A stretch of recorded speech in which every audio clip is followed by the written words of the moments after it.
Ladies and gentlemen, welcome back to the analysis of YOLENO TV. I hope you're well from wherever you're watching this channel.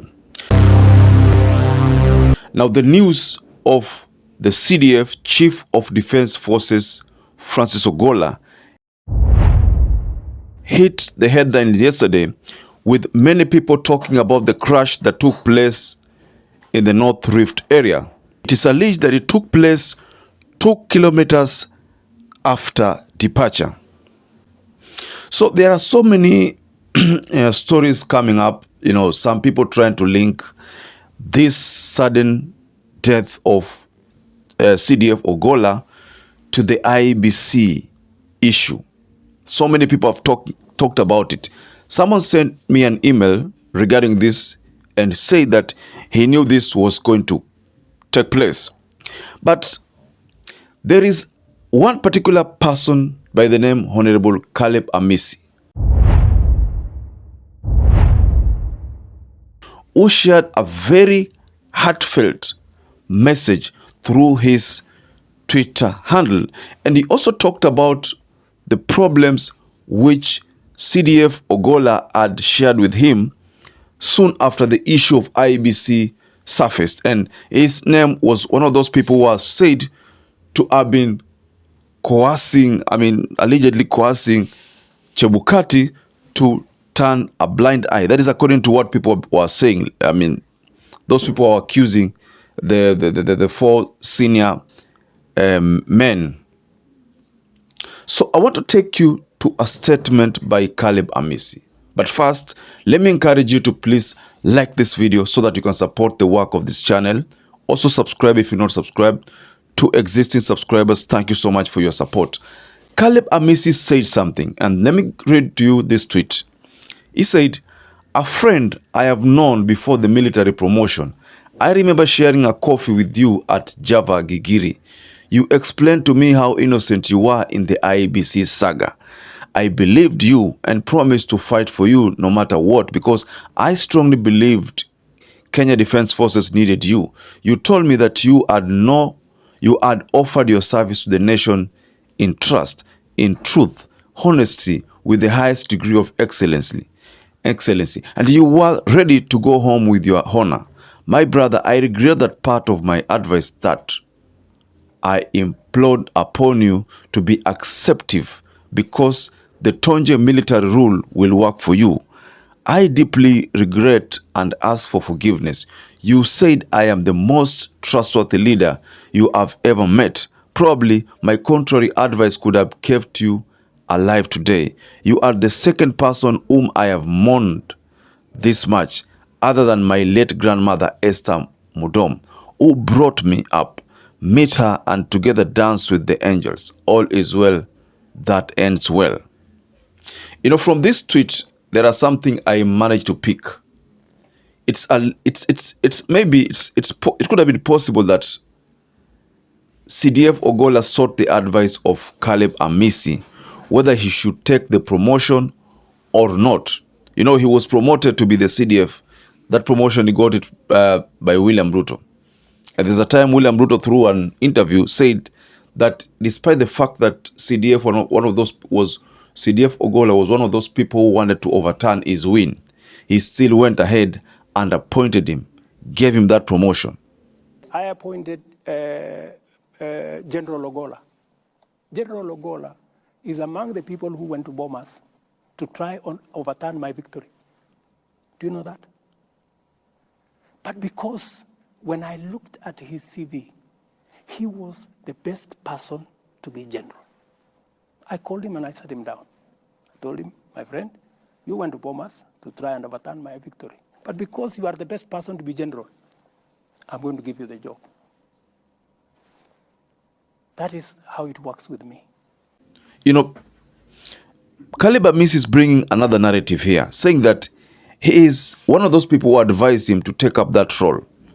So now in this tweet, he says he could have given him, a contrary advice, or a contrary opinion. Maybe that would have saved his life.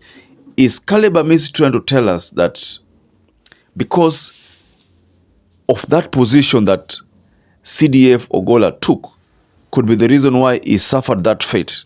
Could that be the reason? You know, there's a common saying that keep your friends close, but your enemies closer. From the tweet of Caleb Amisi, that is what I can decipher. I mean, that is what it tells us. Is it the case of CDF Ogola being the enemy, being kept closer? Could that be the case? I don't know. I don't know, because there are already investigations taking place as to why or how that helicopter could have crashed. It's alleged that it's one of the well-built helicopters that, and it's alleged that none has ever crashed. In fact, I was going through an article yesterday regarding this in one of the leading mainstream media stations, that helicopter is one of the helicopters that have never crashed.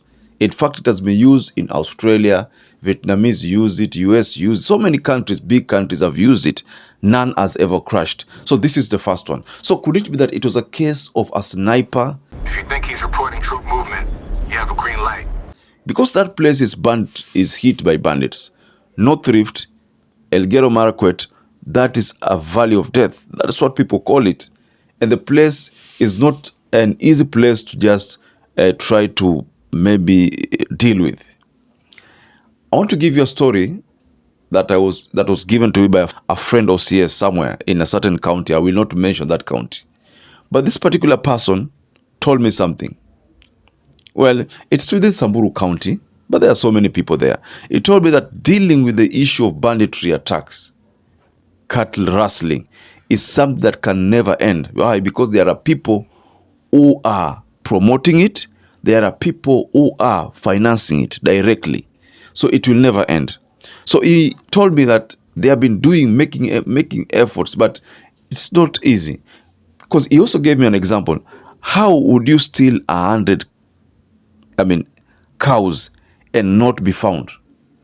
That question he posed to me, and honestly, he had a point, because stealing 100 cows and you are not caught and you're not seen, it's not possible. Hapa ni kama headquarter. Imefanywa kama ile inaitwa M-Pesa. Yaani kama unakosa pesa, unajua pahali ya kwenda kuchukua ng'ombe, upate pesa. Ni hapa. Mali hairudi hata siku moja. Hata siku moja. So that's why, the issue of North Rift, I personally feel that could be some kind of attack. But still there are investigations. We're not supposed to preempt. There are investigations that are taking place. But what if this issue of Francis Ogola, it's as what Caleb Amisi is saying? Because Caleb Amisi says that if he had not taken this role, if he had not taken up the role, maybe he would still be alive. Someone else would have, perished. Honestly speaking, there was a time when William Ruto was making his contributions in one interview. Then he managed to talk about Francis Ogola. And he said that going by the CV, Francis Ogola was one of the best. I mean, he appointed him because he was one of the best. The CV only made sure that he is the right person for that job. But I think William Ruto was right to some extent, because I also came across a video of a young Francis Ogola when he was working in US as a fighter jet, personnel. Yeah, other targets. Yeah. How's it different? I think I know that's what we do. Beam it, chat, turn into it. Beam it, chat. What are you gonna fly, Francis? No, they didn't have targets. A few more rights. Yeah, that'll be a shot. This guy got warmed up, so. Bro, this is close. Here's my tactic. Dodge missiles and shit back there. Yeah. That's a lot of time. You watch Steve Ritchie. Where are we going? Steve Ritchie like. And I looked at the colleagues there, the way they were praising him. And it is true that the CV that William Ruto is talking about is the reason why Francis Ogola was the right person for that job.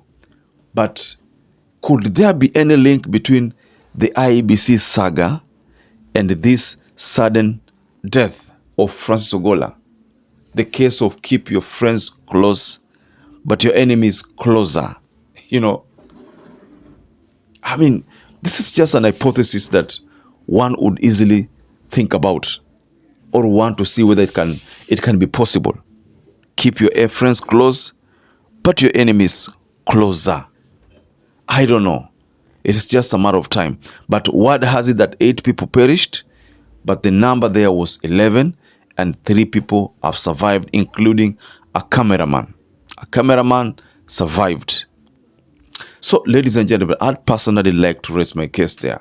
But this issue of Francis Ogola, may God rest his soul in eternal peace. As a Kenyan citizen, that is what I can say.